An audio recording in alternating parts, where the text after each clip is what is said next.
Hello everybody, this is Heather with the Maker Jungle. Today I'm here to teach you how to take the peyote stitch that we learned in the last video and do it into a triangle. You can see here I have two examples that I've done in a series of 3 and made them into a necklace. So we're going to do something similar to this in a little shortened version so we can get it into one video. What you're going to need are size 11 delica beads, some size 8 seed beads, Nymo thread, this is size B, a clasp, a couple jump rings, a couple links of chain, and your beading needle and thread. We're going to start with 3 beads on our needle. 1, 2, 3. And we're going to go in a circle several times through these beads so we can get an anchor without our beads sliding around. And once you get through 2, kind of manipulate them so that they're evenly distributed.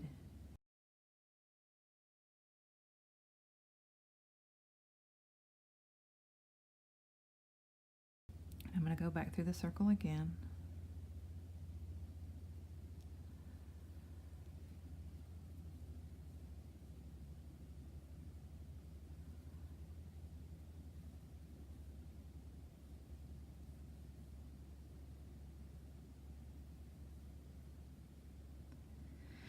Now here you're going to be very tempted to tie it off because the tail will get in your way or it's not going to hold it tight, but you don't want to do that because when you tie it, if you tie it, you have this knot and it's hard to get into the beads when you make the next round. So don't tie it off, it's bad practice.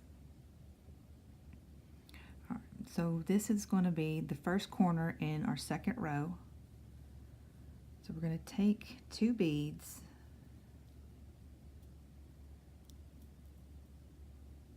and let me see if I can get it real close and show you.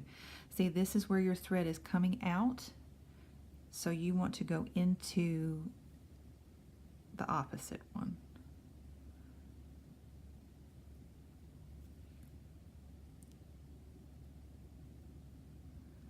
And that is going to create another corner.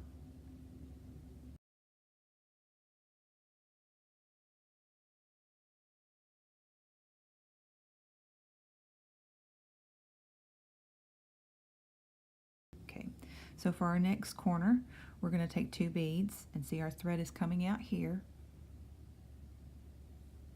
So we're going to go into the opposite. Now if you happen to be holding it the other way, you can go counterclockwise or clockwise. Just make sure that you're going into the bead that is opposite of where your thread is coming out.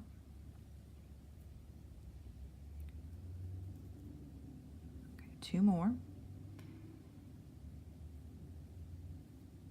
All right, so that is our third corner.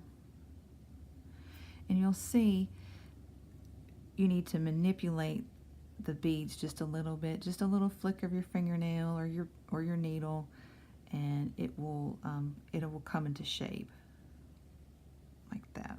So you've got the 3 in the middle and then the 3 points on the end. Now every time we start a row, we want to start the row in the corner. So since we're still in the valley, we need to step up. So all you're going to do is come through. Now in the next rows, I'm going to go through both at the same time, but I wanted you to understand why I did it that way. So now we're in our next corner, and all corners have 2 beads, unless you're at an end or you're doing a different pattern, but as a general rule, 2 beads per corner.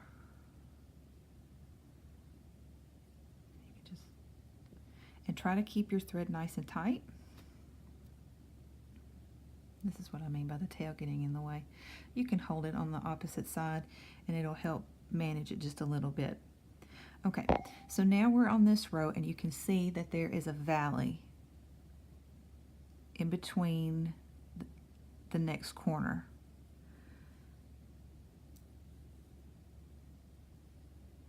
So we're going to go just like that so we can put this bead in that valley. So now we're into our next corner. 2 beads.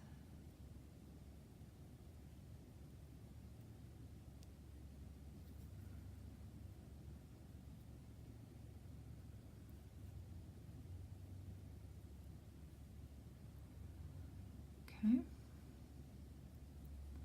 So now we're to the next valley right here. Grab 1 bead.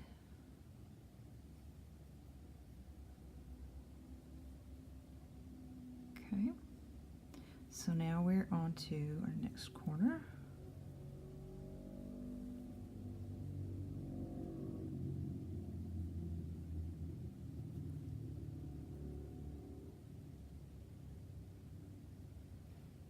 Okay. This is our third side. So we have our valley right here. Now I'm going to go into that bead and I'm going to do the step up at the same time.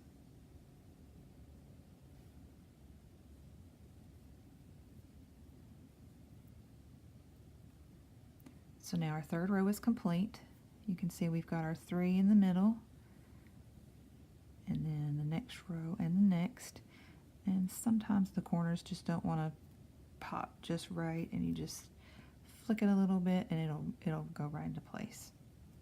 Pull it nice and tight before we start the next row.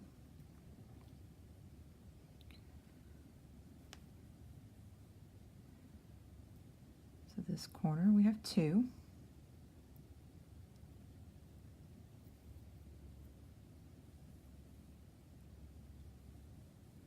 And you can see when you come in with another corner, even if these are out of alignment, when you come in with the next corner, it's going to force it into that alignment. I'm just a little OCD and I want it to always be that way.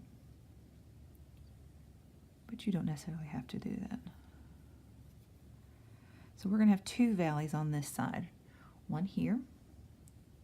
That's the one I just placed. And then the next right here.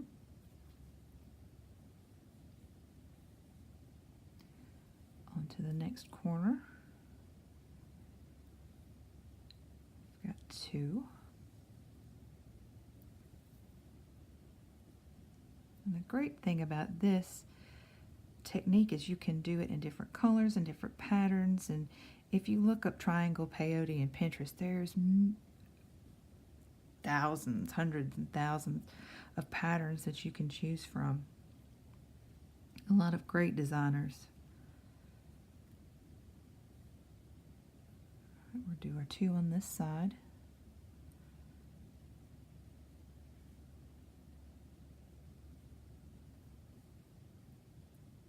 Okay, to our next corner.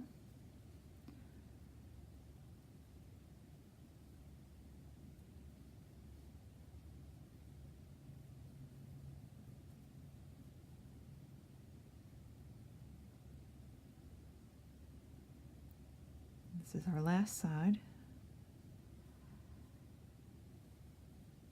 1.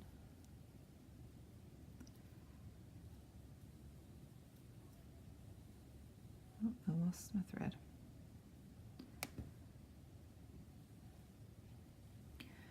Okay, last bead on this side. And so since this is our last bead, we're going to go into the original corner and the new corner. So we're going to do our step up to start our new row.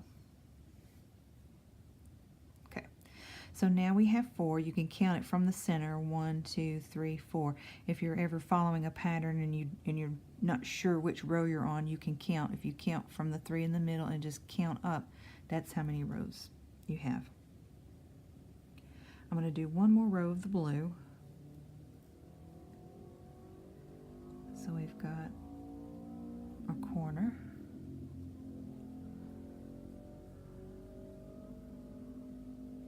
And my neighbors are riding their motorcycle this morning.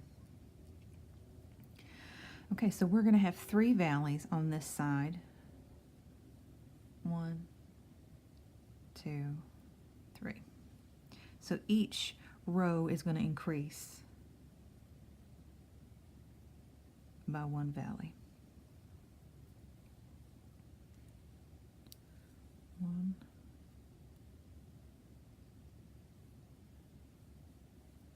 2,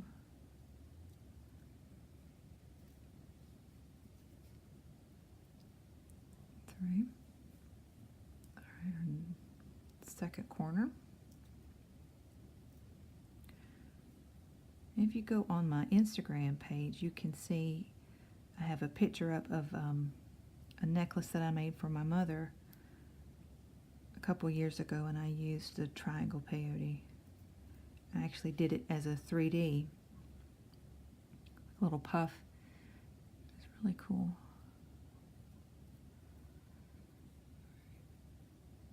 One,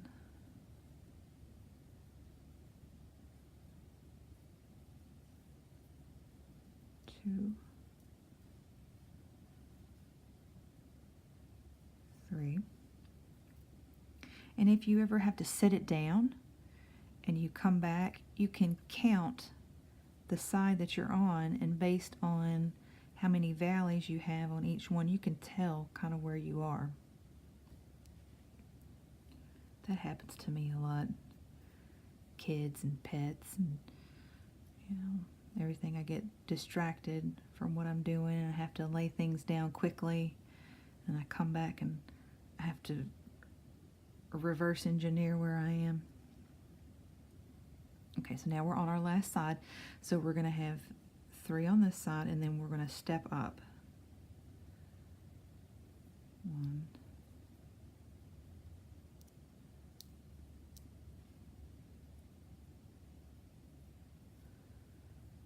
2,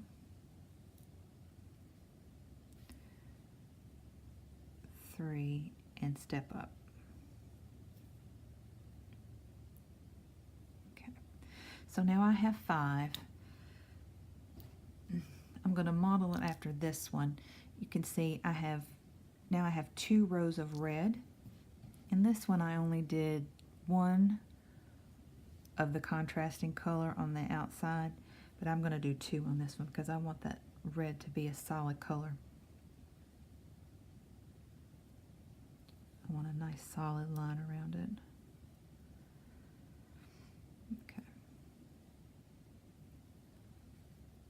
2 in the corner. So on this one we are going to have 4 valleys. 1, 2, 3, and 4.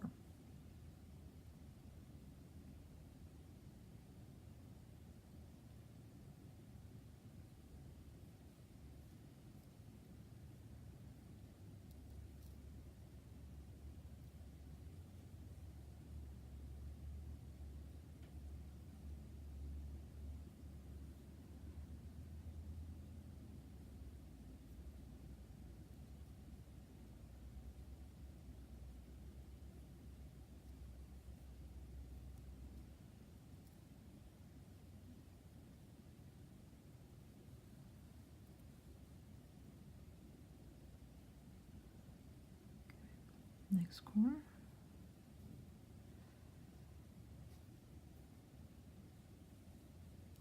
And you can make these as big or as small as you want.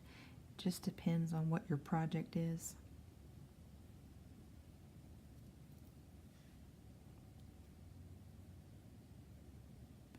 You can follow a pattern that you find. They also have graph paper where it shows the pattern of the beads and it's blank, so you can come in with a color pencil or gel pens or whatever you want to use and make your own pattern.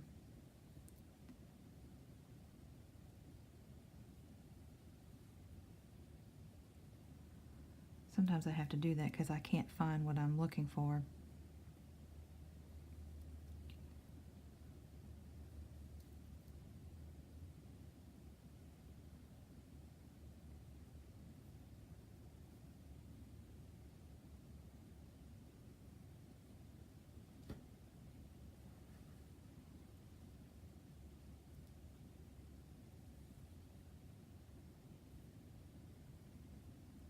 Last side.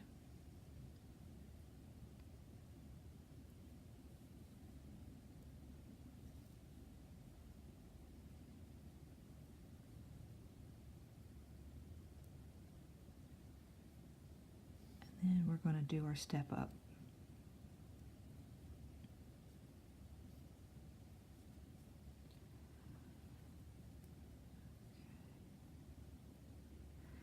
And this is going to be our last row.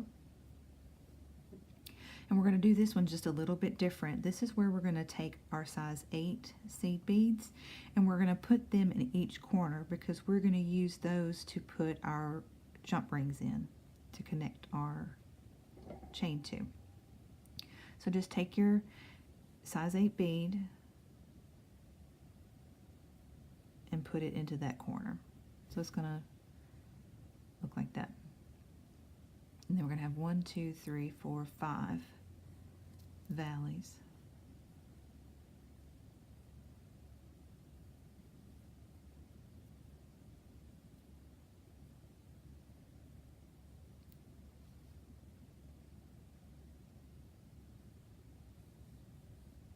So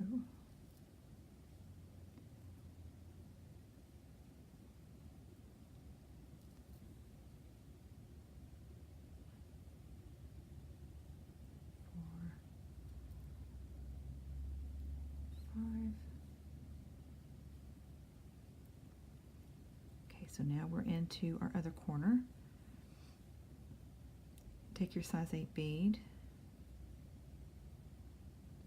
put it into this side. I have a feeling I'm going to run out of thread. I'm going to be so very close.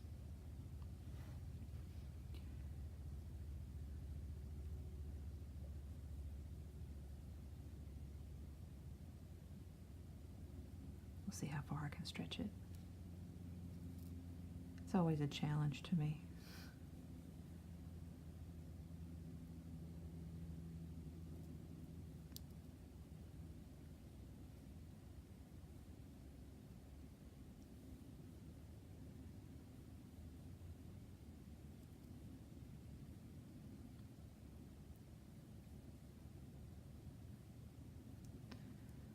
Not that adding thread is too difficult, but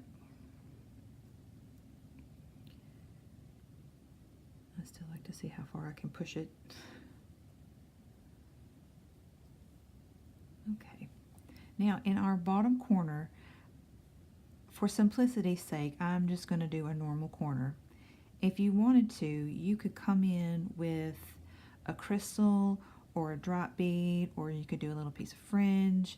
You know, however you want to embellish it, it is absolutely appropriate.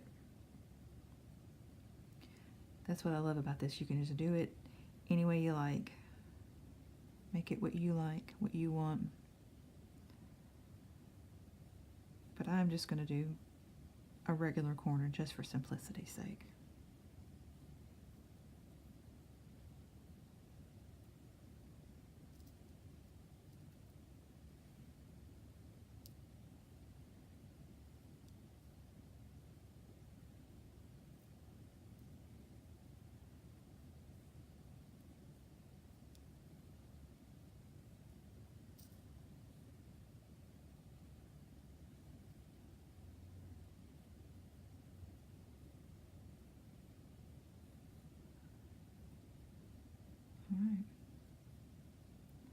All right, so our step up is going to go into the size 8 bead right here.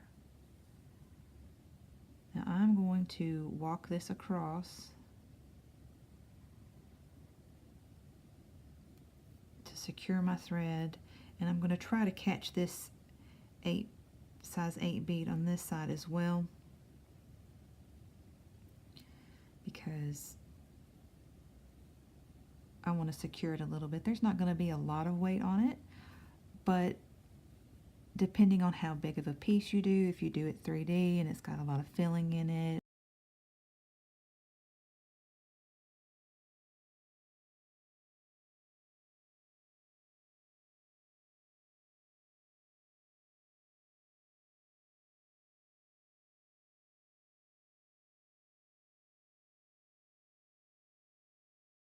Nymo thread is not known for being super strong. So one pass is usually not enough.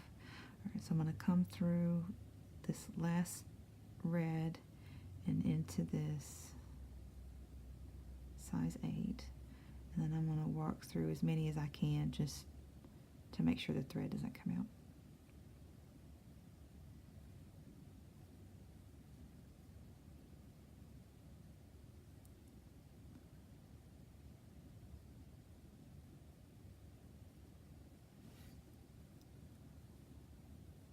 And if I had used a shorter needle, this would be a little bit easier. And you can use a shorter needle.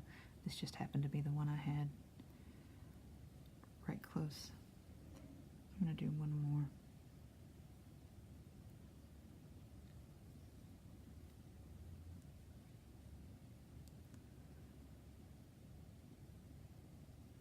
Yeah, that's perfect. So I didn't waste any thread. That makes me happy. Waste not, want not. Alright, so this is where your embroidery scissors come into play. You want your thread to be as close to the bead as you can get it because you don't want to see the thread where you've cut it. If you have bigger scissors, it's not going to get extremely close. So the embroidery scissors I found are the ones that will get the closest. These were a gift from my mother. I absolutely love these. They've got a little carrier where you can keep it around your neck and not lose it. Alright, so now we have this last thread in the middle. Now if you snip it right here and you don't weave it back in, it's going to unravel. Because remember, we've only gone through that bead 3 times. So there's really nothing that's anchoring it to anything else. And over time it will come undone. So we're going to go back into the needle.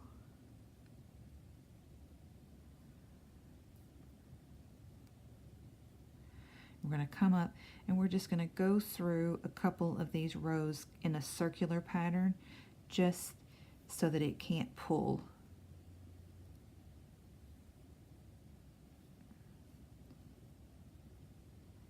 Oh, not that circle. Wrong way. There we go.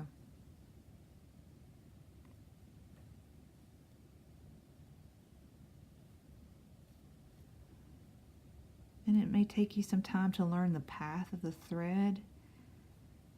Just make sure that you keep your thread parallel to the lines between the beads, so that way the thread hides in between the beads.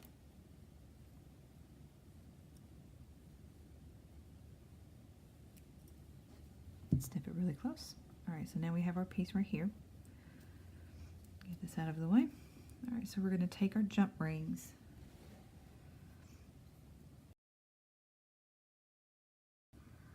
And when you do your jump rings, you want to do a twisting motion, not a pulling motion, because if you pull them out, it's harder to put them back. But if you do it in a twisting motion, all you do is twist it back and it ends up in the original position and it lines up. All right, so I'm going to put my chain on first and then put this through my size 8 bead. And then I'm just going to twist it right back. And you can see that it lines up just the way it was. Okay, next jump ring, twist.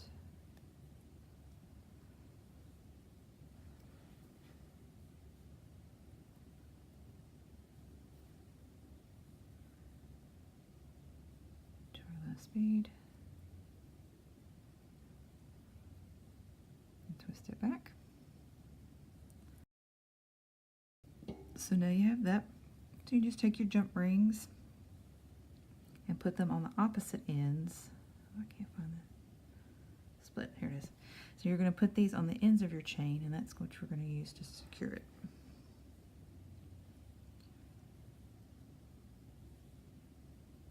And good practice would be to use a smaller jump ring on your clasp, but these were the 4 that I grabbed, so this will do.